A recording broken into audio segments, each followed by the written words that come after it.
it's a shame that it's happening to Floyd Mayweather. It's a shame that it's been happening for years to not only athletes but celebrities or people who are making tons of money because they're not managing their circle. They're not managing their life, you know? And it's your circle that's all important. You must hire people. If you're gonna hire people that are gonna look out for your money and you're gonna trust those people, well, you better check the checker. You know, the checker checks the checker. At the end of it, I think he's gotten some bad advice. I think he's been led into some things that, you know, he didn't necessarily agree to. Floyd does not have all of his properties. Now, if he means homes that he owns, then okay, sure. But he's also had to sell a lot of those homes to pay back loans that he made against said houses and other assets, or liens that were against him with the IRS. This dude cannot stop lying. He also said, I don't owe anybody anything, or my bills are all paid. Floyd Mayweather does not possess all of the properties he once proudly claimed as his own. Now, if by properties he means the homes he actually resides in or owns outright, then perhaps that statement holds some truth. But the reality is far more complicated and damaging. Mayweather has been forced to sell off a significant number of those very homes just to repay crushing loans he took out against them, not to mention the relentless liens filed against him by the Internal Revenue Service. This is a man who cannot seem to stop lying about his financial reality. He has publicly declared, I don't owe anybody anything, and insisted that all his bills are paid in full. Yet, Absolutely. Look, and it's funny you bring that up because I was thinking about a new segment that I want to come out with, giving advice to fighters or giving advice to athletes who come across a lot of money. And then what do you do with it? Then you have to hire people, you have to hire lawyers, you have to hire agents. So now you have all these people around you, right? And sometimes, and most likely, you hire people that eventually... Oscar De La Hoya has laughed outright at Mayweather's reported $7.3 million IRS debt, calling the entire situation a profound shame given the astronomical wealth Mayweather accumulated throughout his Hall of Fame career. Oscar De La Hoya did not stop at simple criticism. He went further, insisting that Floyd should have carefully examined every single person in his inner circle and scrutinized those managing his enormous fortune. With that, if I'm gonna hire somebody who's gonna look out for my finances, I've had my finance guy for 25 years, the same guy. And there's a reason for that, because somebody else is checking him and somebody else is checking that other guy. So you have to be smart. At that level of wealth, De La Hoya argued, trusting just anyone is not merely risky, it is financially suicidal. He believes Mayweather should have surrounded himself exclusively with reliable, trustworthy, and fiercely competent professionals who could have protected his money with the same intensity Mayweather protected himself in the ring. You know, Floyd had a great career. He made a lot of money. But in his mind, that made him a great genius. Great business genius, great genius in life. And because he overrated life, he ran out of money. You can't, no matter how much money you have, you can't have 2 big planes, 10 security guards. It's going to cost you money. I mean, so again, I'm really sad to see that happen, but hopefully he'll get out of it. Hopefully. These professionals should have ensured his finances were managed responsibly, transparently, and with long-term security in mind. Instead, De La Hoya suggests, Mayweather allowed himself to be surrounded by people who may have prioritized their own interests over his, leading to a situation where hundreds of millions of dollars appear to have evaporated under questionable circumstances. Meanwhile, legendary promoter Bob Arum has weighed in with a tone of deep disappointment rather than mockery. Arum stated that he feels genuinely saddened by Mayweather's ongoing financial turmoil. What was going through your mind? Did you immediately call Floyd or what? I didn't, you know, because it's, you know, at that point I you sort of assume like he knows what's going on, like this doesn't happen in his name without him knowing about it. Yes. So no, like I didn't think that there was a whole lot of point like saying, hey, what is this? Yeah. It's like, all right, it speaks for itself. All right, that's what we're doing now. Okay, that's what we're doing. So Right, so do you think that Floyd realized, okay, I'm missing money, I owe money, where's my money at? And he just had to sue everyone involved?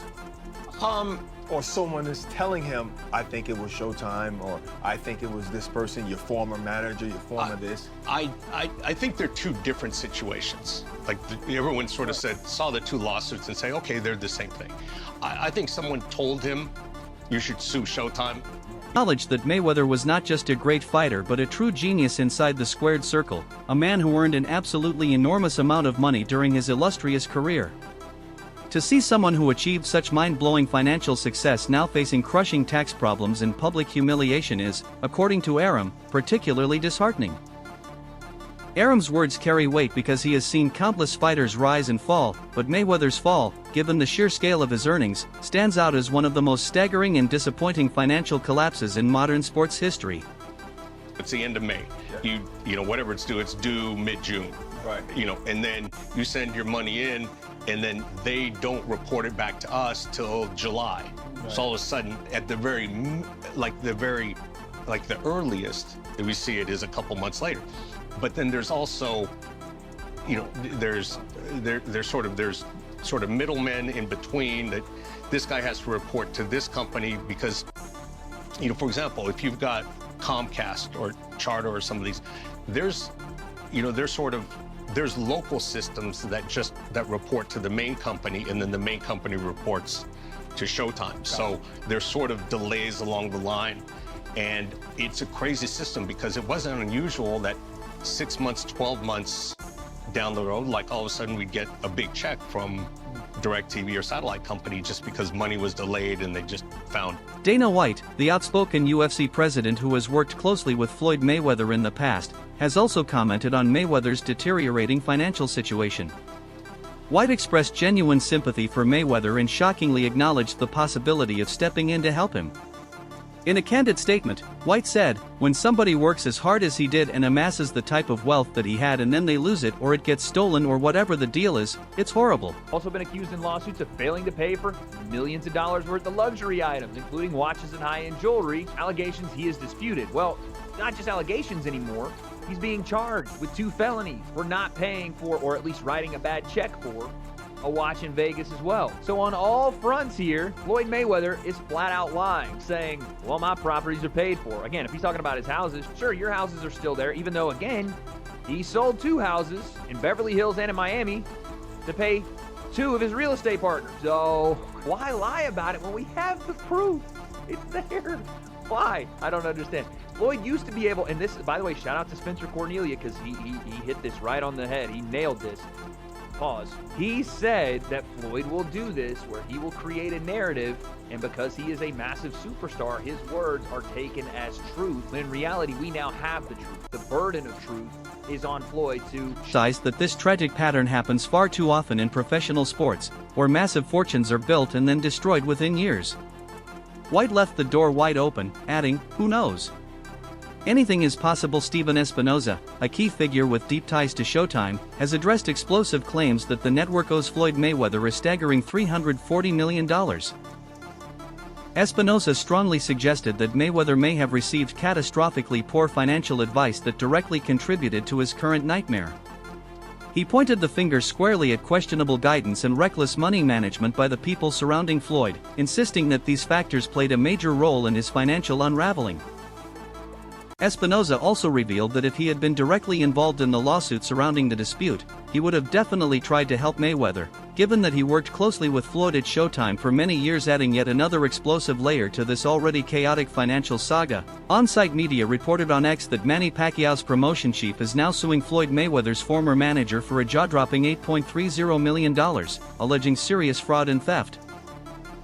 This bombshell claim adds further intense scrutiny around Mayweather's former business circle and the increasingly dark financial disputes now engulfing people connected to his once glorious career. Wade Plemons has delivered a brutally honest reaction to Floyd Mayweather's claims about his money, openly questioning how effectively Mayweather has handled his vast wealth outside the boxing ring. And there's more probability that they get that money back and some than Floyd pulling out equity in his home to take out a loan to try to pay somebody back, or using his home as collateral to take out a loan to then not pay the person back.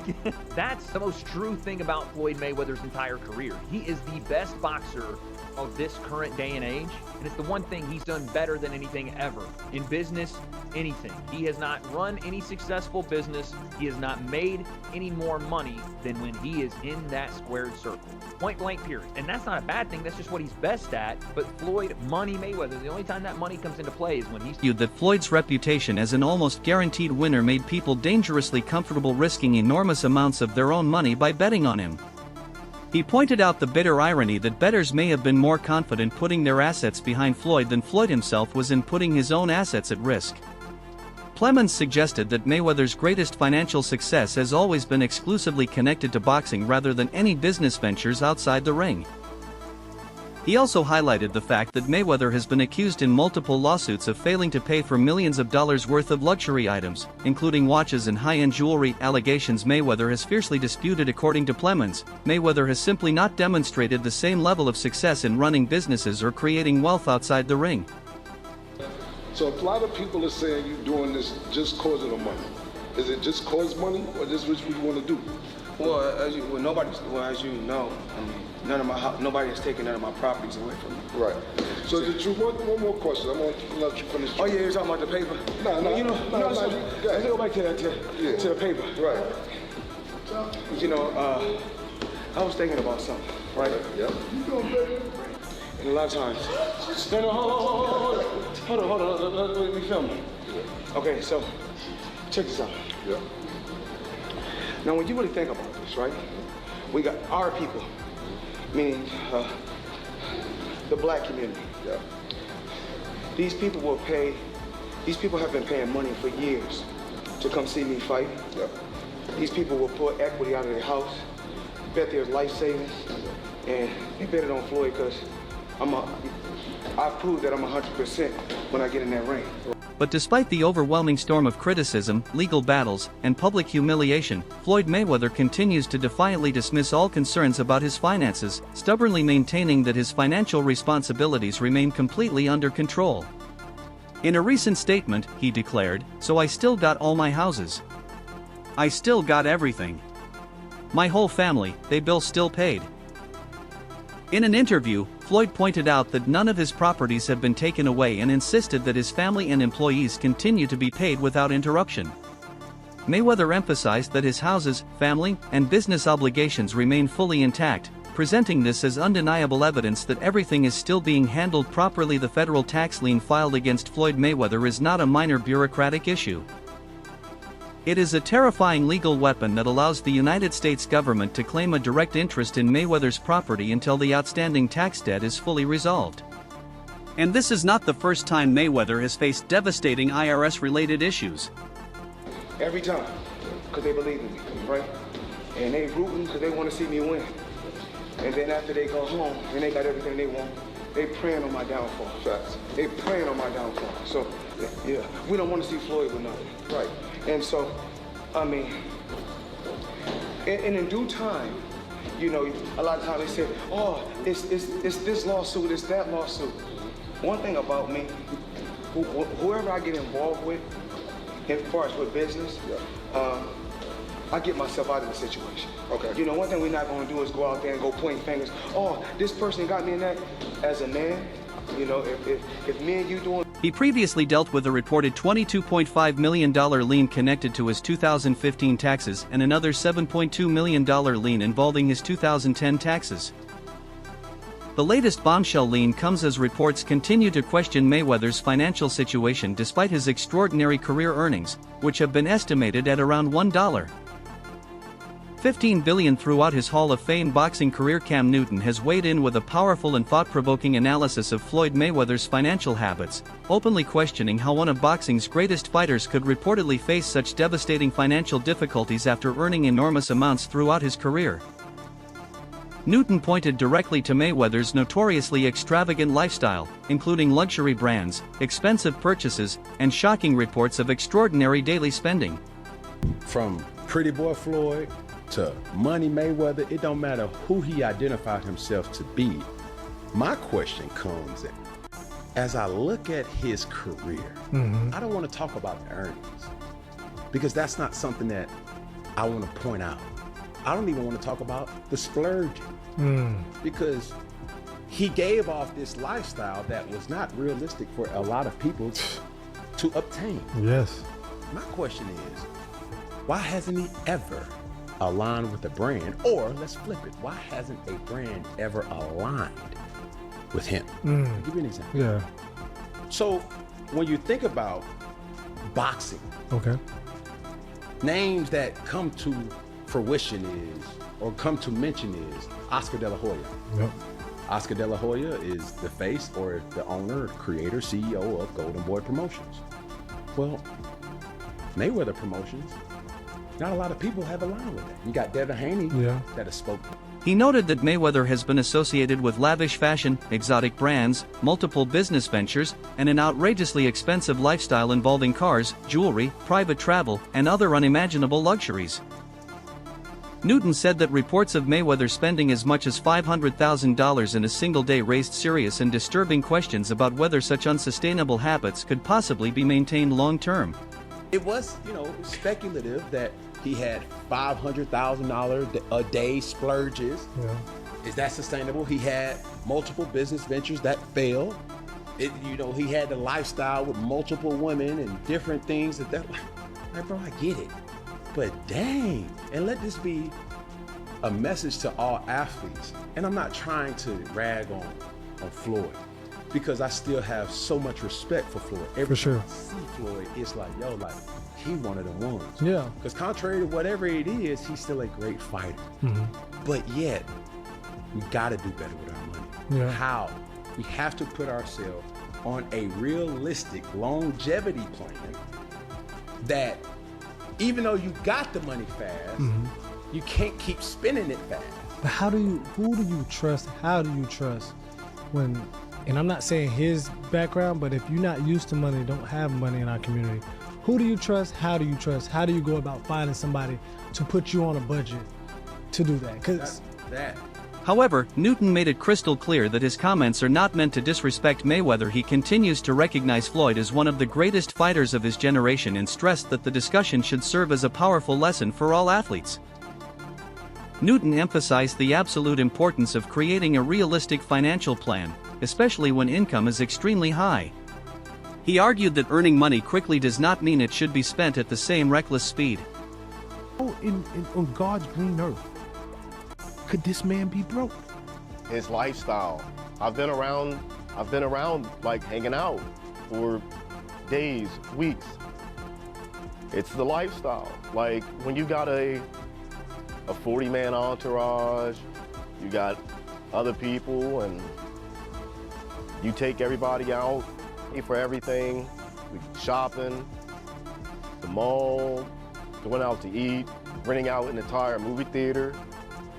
Yeah, just to go watch a movie at whatever time he wanted. It was like the theater was closed when we rolled up to the movie theater, and you got the girls and all. Yeah, and you rent out a whole movie theater for 40, 50 plus people. I bet that bill can rack up a little bit. I don't know if he's broke. I think you'd have to tell me what is broke? He don't have $0. Nicholas Irving has delivered a brutal and sobering assessment, pointing directly toward Floyd Mayweather's lavish lifestyle as yet another reason his financial situation continues to attract intense public attention and shock. Mayweather has long been notoriously known for spending enormous amounts of money on luxury items, expensive shopping trips, cars, jewelry, private travel, and other high-end purchases that most people cannot even imagine. His public image has often centered around aggressively displaying wealth and living an outrageously extravagant lifestyle, with millions of dollars reportedly being spent within terrifyingly short periods. But obviously, in regards to what he's accumulated over the years, he's burnt through a lot of that. Yeah. That's all I can say. Yeah. Haven't we all, mate? Yeah, haven't we all? It's part of the game, isn't it? It's part of the game. It's part of life, isn't it? It's part of life, innit? But as he said, he's still got his houses. He's still doing private jets. Yeah. He's still paying people and whatnot. The best bar that he said. The soup line one. The soup line. He said, ain't no one ever seen me in a soup line, and no one's seen me holding my hands out like cops. That's true. Big him up. Yeah, big him up. That's true. Is he lying? Nah, facts. We have never seen him hold his hand out like cops. That's true. That bar there, Floyd, for that, I believe he's balling. I believe he's still balling. Big him up, but I was thinking the other day, you know what? I won't be surprised if he came back and fought for a world title, a WBC. You think so? I won't be surprised if he came back and fought Haney or someone. I won't be surprised. 50 world champion. I think that would be actually dope. Irving highlighted how quickly substantial wealth can disappear when spending remains consistently high and completely unchecked still, despite the overwhelming avalanche of evidence, legal liens, public criticism, and shocking revelations. Believing that Floyd Mayweather is completely broke remains difficult for some people to fully accept. Even if Mayweather were facing serious financial difficulties, being broke by his astronomical standards would still mean having more wealth than many ordinary people could ever dream of possessing in their entire lifetimes. After earning enormous amounts throughout his legendary boxing career, owning valuable properties, and building a massive financial legacy, Mayweather's definition of being broke would be radically different from that of the average person. Financial struggles do not necessarily mean having nothing at all.